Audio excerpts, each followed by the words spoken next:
इससे पहली क्लास में जो है हम लोगों ने रेशनल नंबर पढ़ा था, तो एक बार उसे रिवाइज कर लेते हैं। रेशनल नंबर में सबसे पहले मैंने आपको बताया था कि रेशनल नंबर किसे कहते हैं। रेशनल नंबर उसे कहते हैं जो p/q के फॉर्म में राइट किया जा सके। p हमारा न्यूमरेटर होता है और q हमारा डिनोमिनेटर होता है। p इंटीजर है और q भी हमारा इंटीजर होगा।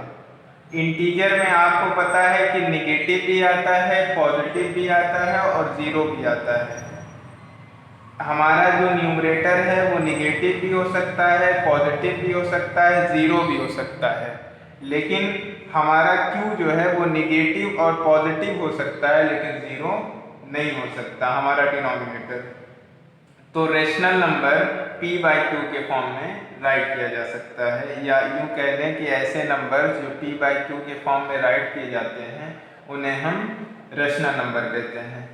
रेशनल नंबर वो होते हैं जो दो तरह के होते हैं, एक पॉजिटिव रेशनल नंबर, एक नेगेटिव रेशनल नंबर। अगर न्यूमरेटर और डिनोमिनेटर दोनों की साइन सेम है, यानी अगर दोनों पॉजिटिव हैं या दोनों नेगेटिव हैं तो पॉजिटिव रेशनल नंबर होगा, और अगर दोनों अपोजिट हैं यानी एक पॉजिटिव एक नेगेटिव दूसरा पॉजिटिव, तो वहां पे वो नेगेटिव रेशनल नंबर होगा। उसके बाद मैंने आपको एडिटिव इनवर्स बताया था और मल्टीप्लिकेटिव इनवर्स बताया था। मैंने बताया था कि अगर कोई नंबर पॉजिटिव में है तो उस नंबर का एडिटिव इनवर्स वही नंबर होगा लेकिन वो निगेटिव में होगा। कोई नंबर नेगेटिव में है तो उसका एडिटिव इनवर्स वही नंबर होगा लेकिन पॉजिटिव में होगा। जैसे 2 पॉजिटिव में है, इसका एडिटिव इनवर्स -2 होगा। इसी तरह से अगर -3 है, इसका एडिटिव इनवर्स 3 होगा यानी +3 होगा। मल्टीप्लिकेटिव इनवर्स उसी का अपोजिट होता है, यानी अगर कोई नंबर 2 है तो उसका मल्टीप्लिकेटिव इनवर्स 1/2 होगा। कोई नंबर 3/2 है, उसका मल्टीप्लिकेटिव इनवर्स 2/3 होगा। इतना हमने पढ़ा था और हमने आपको होमवर्क दिया था। आज हमें पढ़ना है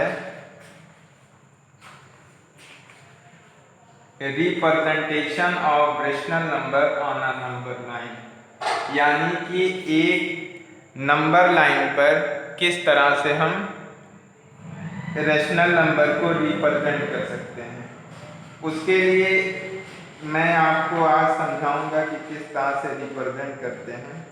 सबसे पहली बात ये याद रखिए कि अगर हमारा न्यूमरेटर डिनोमिनेटर से स्मॉलर है, जैसे एक एग्जाम्पल के तौर पर मैं आपको दे रहा हूं 3/4। यहाँ पे हमारा न्यूमरेटर जो है वो डिनोमिनेटर से क्या है, स्मॉलर है। 3/4 जो है हमारा न्यूमरेटर 3 है और डिनोमिनेटर क्या है, 4 है।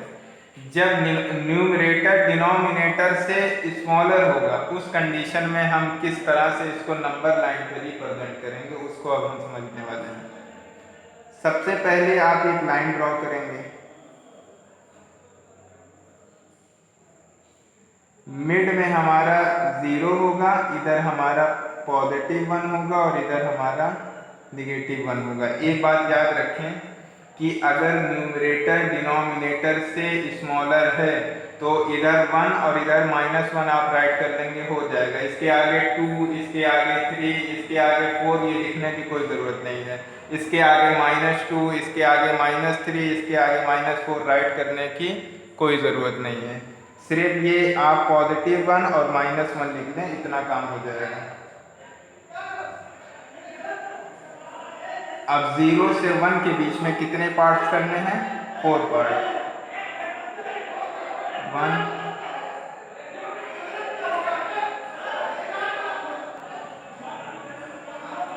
अब हमें जो है ये समझना है, ये जो नीचे हमने 4 लिखा है इसका मतलब है कि इतने पार्ट्स हमें इक्वल करने हैं। देखिए मैंने किया है 1 2 3 4 पार्ट, ठीक है।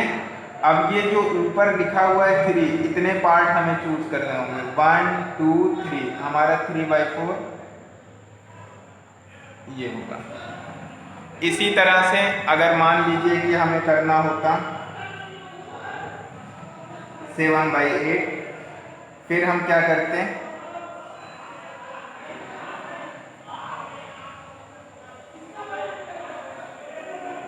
वही सेम करेंगे, मिड में 0, यहाँ 1, यहाँ -1। 8 आ रहा है इसलिए इसको 8 पार्ट में करेंगे। 1 2 3 4 5 6, 1 2 3 4 5 6 7। एक पार्ट और कर ले रहे हैं, थोड़ा सा इंक्रीज करके 8। क्या हमारा बन गया, 1 2 3 4 5 6 7, 8 पार्ट हो गया। अब हमें चूज कितना करना है, 7। यहाँ से काउंट कीजिए, 1 2 3 4 5 6 7, ये हमारा है 7/8। इसी तरह से एक और हम सॉल्व करते हैं, जैसे मान लीजिए आ गया 4/5। ठीक है, तो सबसे पहले फिर आप लाइन ड्रॉ कीजिए। चलिए -4/5 कर लेते हैं, ये 0, ये 1, ये -1। ठीक है, अब आप देखिए माइनस आ रहा है तो इस साइड में हमारा पार्ट होगा। देखिए माइनस और प्लस सिर्फ और सिर्फ ये डिसाइड करता है कि राइट में क्या होगा, लेफ्ट में क्या होगा। यानी वो राइट में आप चूज करेंगे या लेफ्ट में। अगर माइनस है तो 0 के लेफ्ट साइड में आएगा, और अगर प्लस है तो 0 के राइट साइड में आएगा। समझ रहे हैं आप। तो सबसे पहले कितने पार्ट करने हैं, 5, 1 2 3 4, 1 2 3 4 5 पार्ट हो गए टोटल। ठीक है, कितने चूज करने हैं, 4, 1 2 3 4, यानी आ गया ये -4/5। ठीक है, ये तो था हमारा ऐसे रेशनल नंबर्स को नंबर लाइन पे रिप्रेजेंट करना जिनका न्यूमरेटर डिनोमिनेटर से क्या होता है, स्मॉलर होता है। अब हम उन नंबर्स के बारे में पढ़ेंगे जिनका न्यूमरेटर उनके डिनोमिनेटर से ग्रेटर होता है।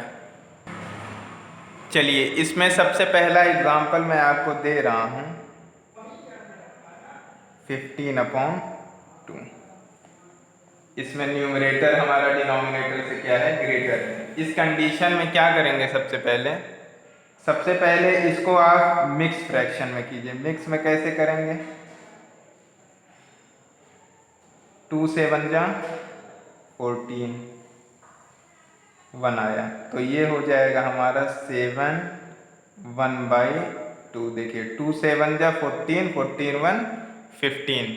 सबसे पहले आप क्या कर लेंगे, सबसे पहले आपने क्या किया है, इसको मिक्स फ्रैक्शन में चेंज किया है। मिक्स फ्रैक्शन में चेंज होने के बाद अब इसे हम सॉल्व करेंगे। देखिए क्या करना होगा,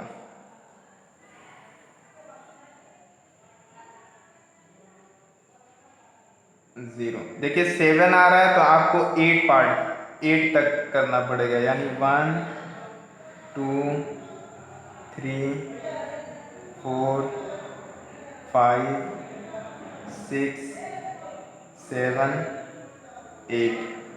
इसी तरह से इधर भी -1 -2